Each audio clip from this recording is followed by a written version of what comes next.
कोई competition exam है, कोई परीक्षा है, बच्चे उसको पाना चाहते हैं और कोई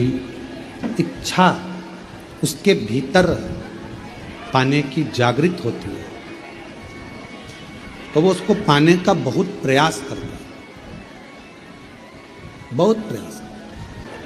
एक नवरात्रे में जो पंचमी तिथि होती है, नवरात्रे की जो पंचमी तिथि है, उस पंचमी तिथि के दिन अशोक सुंदरी का जो स्थान होता है उसको समझिएगा थोड़ा सा। जैसे ये शिवलिंग है और ये जलाधारी है भगवान शंकर की। ये शिवलिंग, ये जलाधारी, और जलाधारी में जो जल बहता है उसमें बीच में जो मोटी सी लाइन रहती है वो अशोक सुंदरी होती है।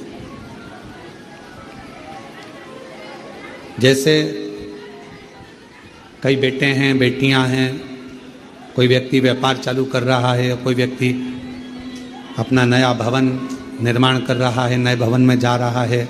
या कुछ अच्छी दुकान खोलना चाह रहा है, कोई अपने लक्ष्य पर पहुंचना चाहता है और पहुंच नहीं पा रहा।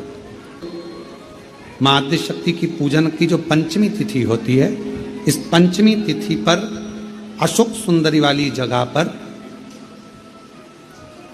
जो अशोक सुंदरी का स्थान है, वहां पर लाल पुष्प एक समर्पित करें। जो जलाधारी है, माँ पार्वती, जगत जननी, जगदम्बा, अम्बा, भवानी मैया, दुर्गा का हस्त कमल, इस पर 7 जगह पर कहीं पर भी लाल चंदन की बिंदी 7 स्थान पर कहीं पर भी रख दें, और 1 लोटा जल शिव जी को पंचमी के दिन, नवरात्र के दिन, कामना करते हुए उत्तर की ओर मुख कर कर, अर्थात यहाँ बैठते हुए शिव जी पर जल चढ़ाना प्रारंभ करें, और अपने मन की कामना कहकर बाबा के पास में जो लाल पुष्प समर्पित करा है, उस पुष्प को अशोक सुंदरी वाली जगह से वापिस लेकर आ जाए। जिस लक्ष्य को आप पाना चाहते हैं, अच्छी पढ़ाई कर रहे हो, खूब अध्ययन कर रहे हो, खूब मेहनत कर रहे हो, खूब पढ़, कोई दुकान खोल रहे हो, व्यापार चालू कर रहे हो, कोई नया कार्य चालू कर रहे हो, उस पुष्प को अपने स्पर्श कर कर या उस पुष्प का दर्शन कर कर आप एक बार जाकर देखो, आपको उस मंजिल तक माँ आदिशक्ति दुर्गा भवानी शिव पहुंचा कर। कितना भी अगर कोई वास्तु दोष बता दिया, पितृ दोष बता दिया, काल सर्प दोष बता दिया, कितना भी अगर कोई दोष बता दे, तो पीपल का जो जल वृक्ष में से झड़ता है, कभी कभी आप उसके नीचे हाथ रखकर देखना, थाली रखकर देखना, उसमें पत्थर पर देखना, तो वहां पर भी पानी के निशान आपको मिलेंगे, बूंद के निशान मिलेंगे।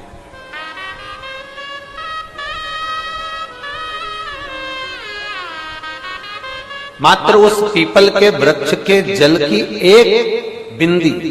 एक मात्र बिंदी, शंकर भगवान का जो शिवलिंग है, जलाधारी है, चरण है, गणेश कार्तिक का स्थान है, अशोक सुंदरी का स्थान है, और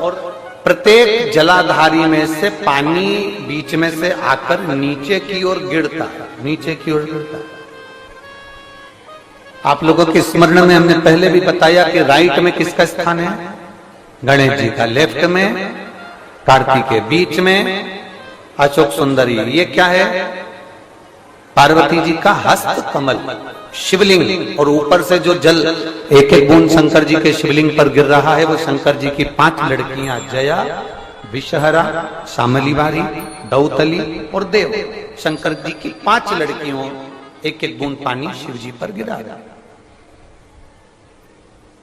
जहां जल नीचे गिरता है, उस स्थान से जहां तक जल बहकर जा रहा है, उस स्थान तक 33 कोटि देवताओं का स्थान, 33 कोटि देवताओं का स्थान। अब जहां पानी आया, जहां नीचे गिरा, उसके बीच में जो स्थान होता है, आप लोगों ने देखा है कि नहीं देखा? जिनने देखा है जरा हाथ उठाओ।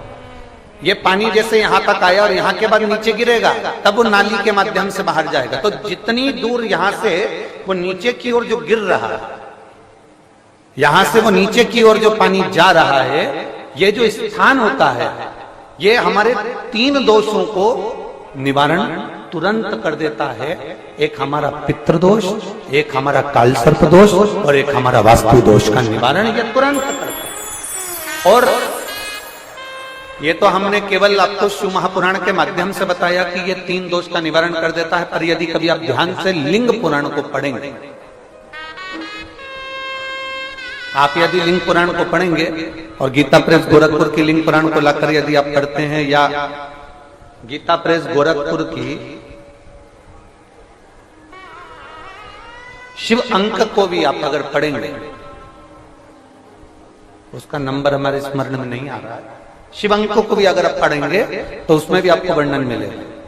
कि हम तो केवल 3 दोष का बता रहे हैं, पर हमारे शास्त्र तो यहाँ पर और भी दोषों का वर्णन कर रहे हैं। जैसे किसी ने बता दिया आपको शनि का दोष है, किसी ने बता दिया मंगल का दोष है, किसी ने बता दिया आपको केतु का दोष है, किसी ने बता दिया आपको राहु का दोष है, किसी ने आपको कह दिया कि बृहस्पति का दोष है, किसी ने कह दिया आपको ये वाला दोष है। दुनिया के जितने दोष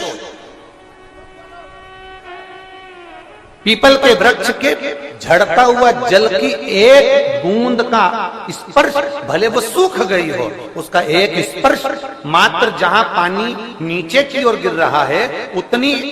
परिधि, उतनी जगह के बीच में जहां से पानी गिरता है, बस उस स्थान पर अगर वो उंगली अपना नाम और गोत्र का स्मरण कर कर भी लगा दी जाए और एक लोटा जल चढ़ा दिया जाए, तो ये जितने दुनिया के दोष है वो अपने आप समाप्त हो ही जाते हैं। शंकर की बोल बम का नारा है।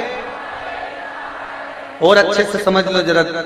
ध्यान में आ जाए आप लोगों के, नहीं तो गलत कर बैठो तो बहुत स्मरण रखिएगा। शिवलिंग जलाधारी में से पानी बहता है, नीचे की ओर जाता है। जितना मोटा शिवलिंग की ये जलाधारी होती है, उसमें से पानी जहां नीचे गिरता है, जितनी भी मोटी हो, उसमें कहीं पर भी आप बिंदी लगा सकते, कहीं उस स्थान पर आप कहीं पर भी उस बिंदी को लगा सकते। कोई कह दे तुमको कि तुम्हारा मंगल गड़बड़ है, कोई कह दे तुमको तुम्हारा राहु गड़बड़ है, कोई कह दे तुमको तुम्हारा केतु गड़बड़ है, कोई तुमसे कह दे तुम्हारा बृहस्पति गड़बड़ है, तो समझ लेना कि हमारे ग्रह की दशा को सुधारने के लिए ये जो स्थान है, बस उस स्थान पर एक बिंदु, एक। अब आज के जमाने में आपने देखा होगा, जब से आप शंकर जी को जल चढ़ाना प्रारंभ करें, जब से आपने शिव महापुराण की कथा सुनना प्रारंभ करी,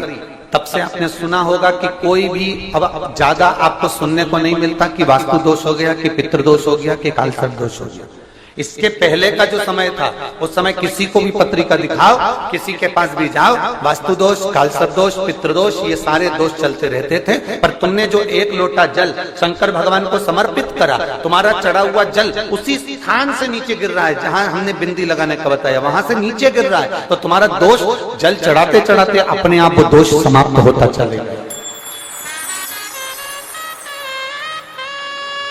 सारी समस्या का हल एक लोटा आप जब कभी ऐसा लगे जीवन में कि मैं बहुत दुखी हूं और कष्टमय जीवन चल रहा है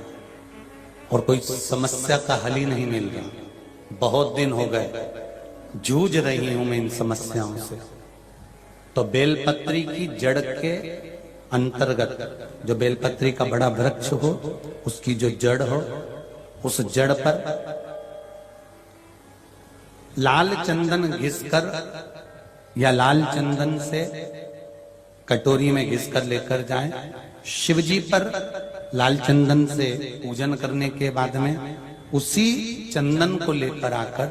बेलपत्री की जड़ के अंतर्गत ओम अक्षर को लिखकर एक बेलपत्र अपनी कामना कर उस जड़ पर बेलपत्री के समर्पित करना। पहले कथा में कहा है कि बेलपत्री कोई साधारण सा वृक्ष नहीं है, इसको केवल साधारण मत मानो।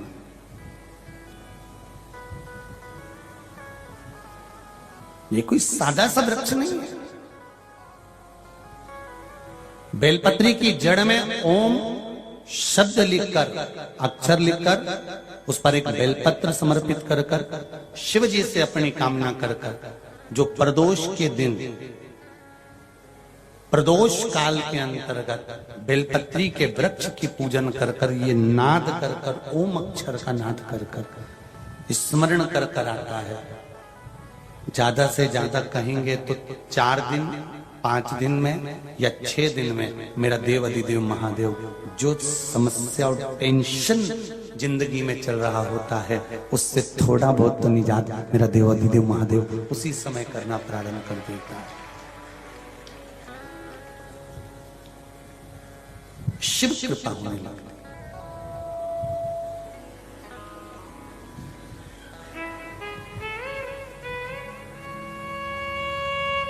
पर चंदन लगा होना चाहिए शिवलिंग पर। पहले शिवलिंग पे चंदन लगाना है, उसके बाद लेकर जाना। कौन से दिन? जम के बोलो जरा। प्रदोष के समय, प्रदोष काल। लग रहा है कि जूझ रहे हैं हमारे जीवन में, बहुत बहुत टेंशन, बहुत समस्या।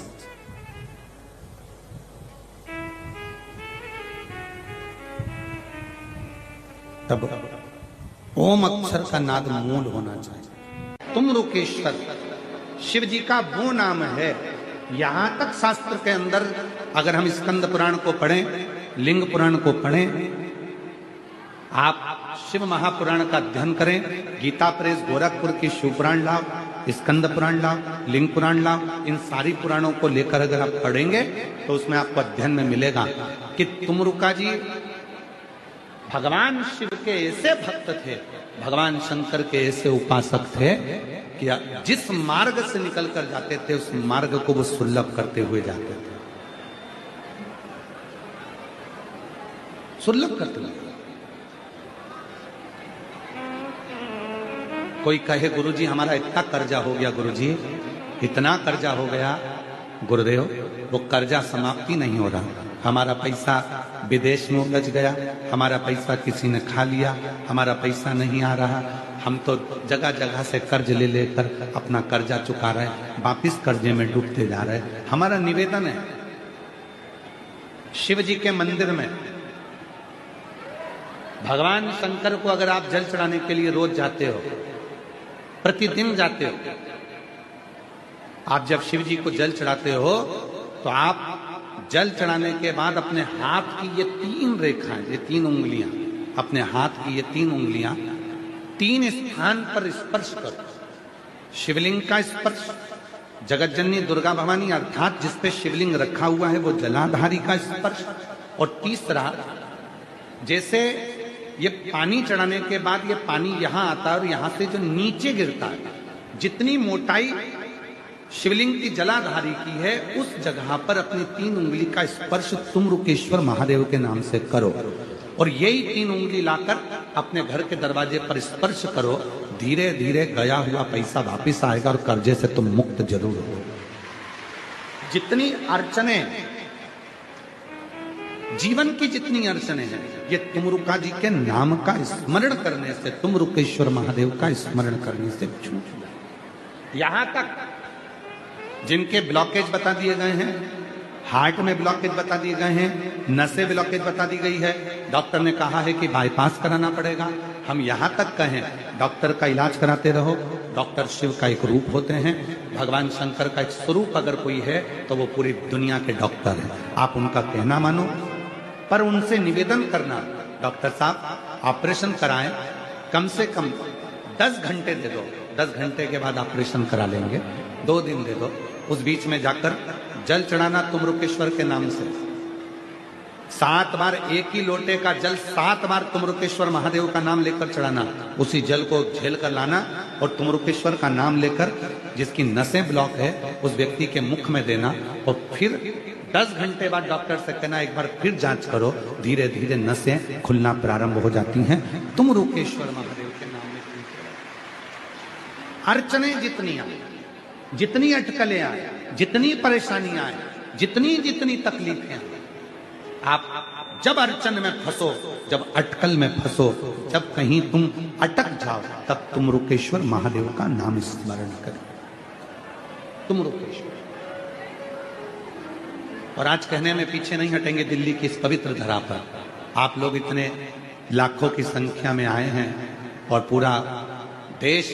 इस कथा को देख रहा है, पूरा विश्व इस कथा को सुन रहा है। हम यहाँ तक कहेंगे मेरी जीजियों, यदि आप गाड़ी से सफ़र कर रहे हैं, वाहन में सफ़र कर रहे हैं, ट्रेन में सफ़र कर रहे हैं, फ्लाइट में सफ़र कर रहे हैं, कहीं मार्ग से निकल कर जा रहे हैं और कोई अड़चन आपको दिखती है, वहाँ भी आप 2 क्षण के लिए तुमरुकेश्वर महादेव का स्मरण करेंगे तो आपका राह, आपका मार्ग सुलभ होना प्रारंभ। तुमरुकेश्वर जी को 2 चीजें ऐसी चढ़ाई जाती है, जब व्यक्ति की ग्रह दशा बेकार चलती है, जब व्यक्ति को यश नहीं मिलता है, जब व्यक्ति को सम्मान नहीं मिलता है, व्यक्ति एक ही जगह अटक कर रह जाता है, उसको सफलता नहीं मिलती है, जब व्यक्ति को बार बार अपयश मिलता है, जब व्यक्ति को बार बार टेंशन आता है, वो डिप्रेशन में पड़ा रहता है, चिंता में पड़ा रहता है, तो शिव जी को केवल 2 चीजें ऐसी चढ़ती है जो हमारे भीतर के क्लेशों को, अशांति को, दुख को, तकलीफ को, कष्ट को हमारे भीतर से निकालता है। एक है धतूरा और दूसरे नंबर पर है शमी का पत्र। एक धतूरा और दूसरे नंबर पर शमी का पत्र। ये जो शमी का पत्र होता है, शमी का जो पत्ता होता है, इस पत्र में इतनी प्रबलता होती है शमी के अंदर कि जैसे कहते हैं शमी की जो लकड़ी होती है, अगर वो आगी में डाली जाती है तो वो शमी की लकड़ी आगी में लंबे समय तक चलती है, उसकी आग बुझती नहीं है। सारी लकड़ियों की आग जल्दी बुझ जाती है, पर शमी की लकड़ी की आग लंबे समय तक चलती है। उसी तरह एक शमी का पत्र, जब हमारे भीतर बहुत क्लेश होता है, अशांति होती है, टेंशन होता है, डिप्रेशन होता है, जब मन में अशांति होती है, चिंता होती है, व्याधि आती हैं, तो एक शमी का पत्र जब हम भगवान देवाधिदेव महादेव को समर्पित करना चालू कर देते हैं, तो हमारे भीतर की जो भी तकलीफें हैं, कष्ट हैं, बीमारियां हैं, रोग है, ये सब धीरे धीरे कटना प्रारंभ हो जाता है। एक शमी के पत्र में वो बल होता है, एक धतूरे में वो बल होता, एक धतूरे में और शमी के पत्र में वो प्रबलता होता।